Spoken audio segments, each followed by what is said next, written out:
Hey, good morning. Welcome to hell. Hope you're all lubed up today because I'm going to help illustrate how the top 1% of Americans have taken $50 trillion from the bottom 90%.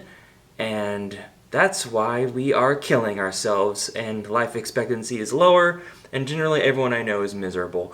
So before we go on, to all the trolls out there who are touting their rugged individualism, you can just go ahead and can it. Do you want a cookie or something? Okay, you worked 3, 4 jobs just to get to the place where you are, but are you still even financially secure? It could all be ripped out from under you. I don't want to hear your sob story, your work hard. It's so played out. You're working upstream. Congratulations. So, in the matter that no one apparently reads anymore, because if they did, we should all be protesting in the streets. Maybe we've just been complacent with our capitalistic pleasures. But this is essentially a tale of trickle-down economics since 1975 and how it's completely failed us. So I'm going to go through this article with you and take you through some of the specifics. This is actually quoting the Rand Institution of Economic Policy, and they analyze our income distribution over the past 50 years, and this is actually published on Time magazine. I'm reading online edition. However, it is quoted on many other sites. You can find the link to this article pretty much anywhere. So I'm just going to begin by saying how screwed we got. But let's get ready. Like many of the virus's hardest hit victims, the United States went into the COVID pandemic racked by pre-existing conditions of fraying public health infrastructure, inadequate medical supplies, an employer-based health insurance system perversely unsuited to the moment. These and other afflictions are surely contributed to the death toll, which is over 525,000 people. But in addressing the causes and consequences of this pandemic, it is cruelly uneven impact. The elephant in the room is extreme income inequality. But how big is this elephant? A staggering $50 trillion. That is how much the upward redistribution of income has cost American workers over the past several decades.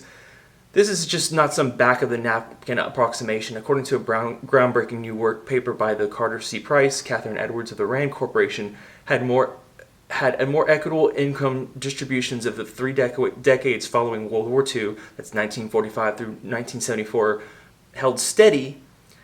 The aggregate annual income of Americans below the 90th percentile would have been $2.5 trillion higher in the year 2018 alone.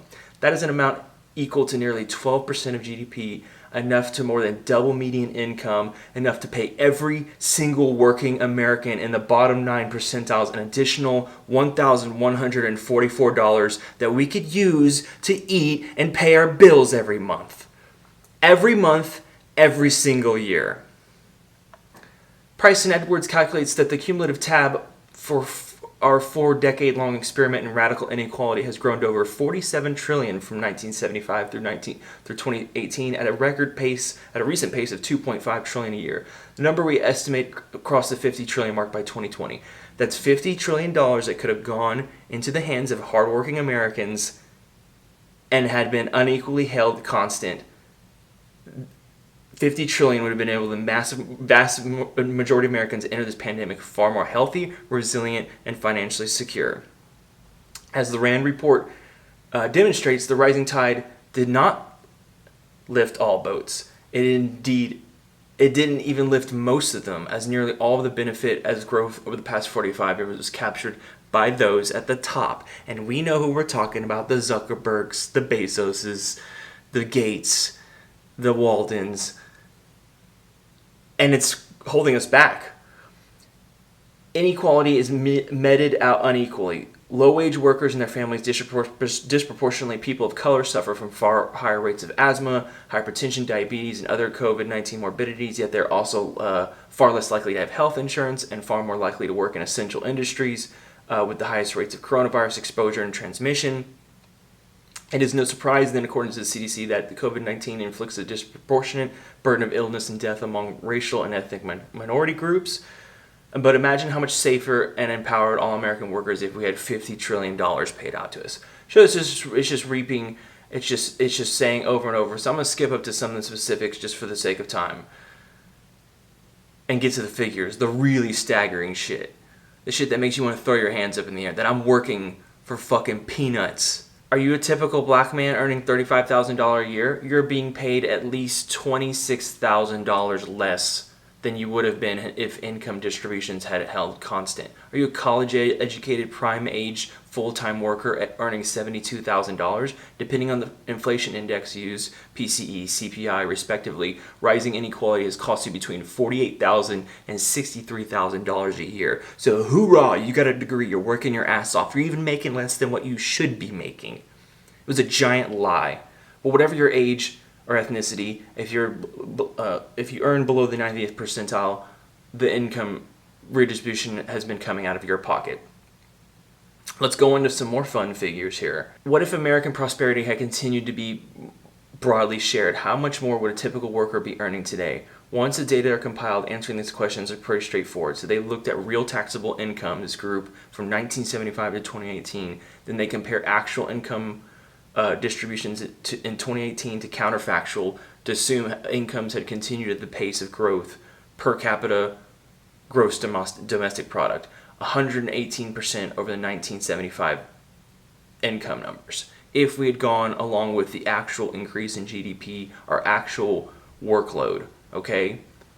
At every income level up to the 90th percentile, wage earners are now being paid a fraction of what they had inequality held constant.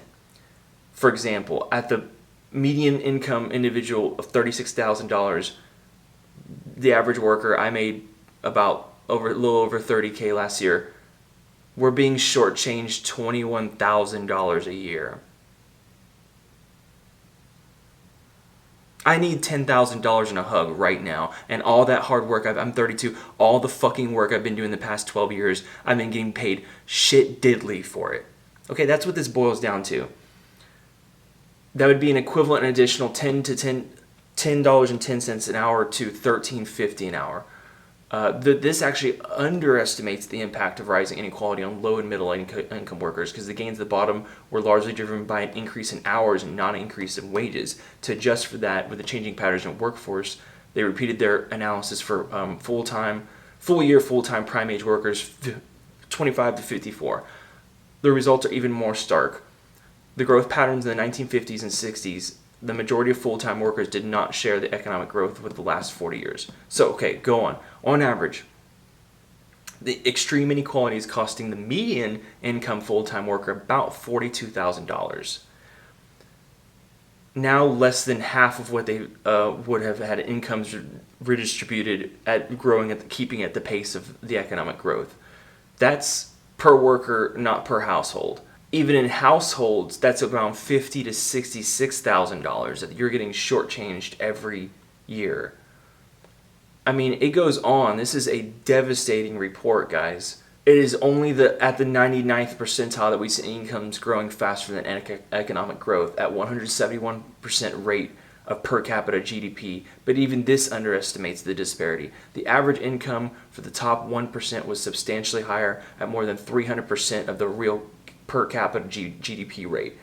The higher your income, the larger your percentage gains. As a result, the top 1% share of total taxable income has been more than doubled from 9% to 22%, while the bottom 90% have seen their income share fall from 67% to 50%. This represents a direct transfer of income and over time wealth from the vast majority of working Americans to the very top. This is like clear as day that we're getting fucked. The system is broken. It's rigged. Okay? I don't want to hear your workaholic, rugged individualism story. I just don't want to hear it. I don't want to hear it. You can go through the article yourself, but so the reality is that we should do better.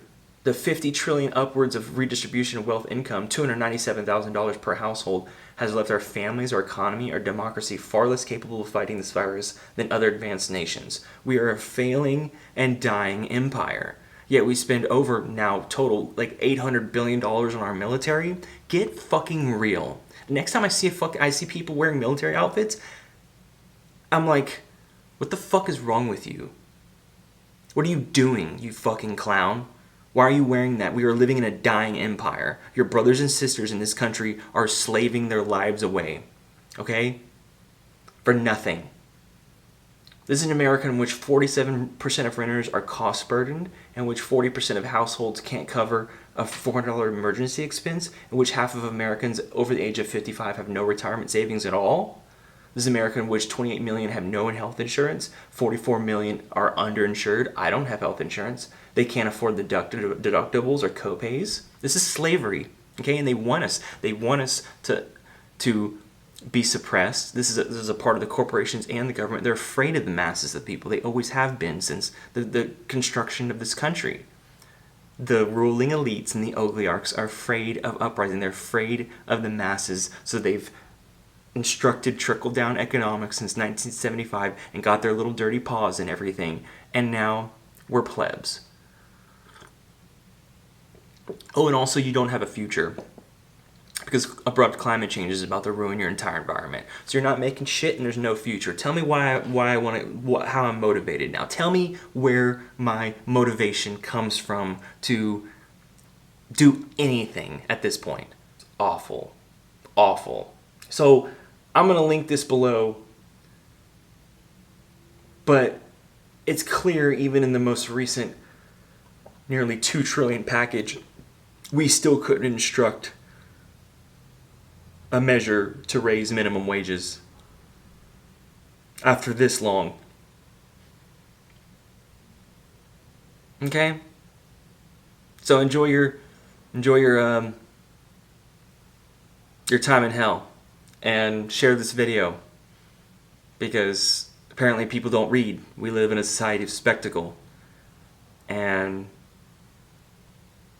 if you can work at Chick-fil-A for 8 years for $14 an hour, I don't know what to say to you,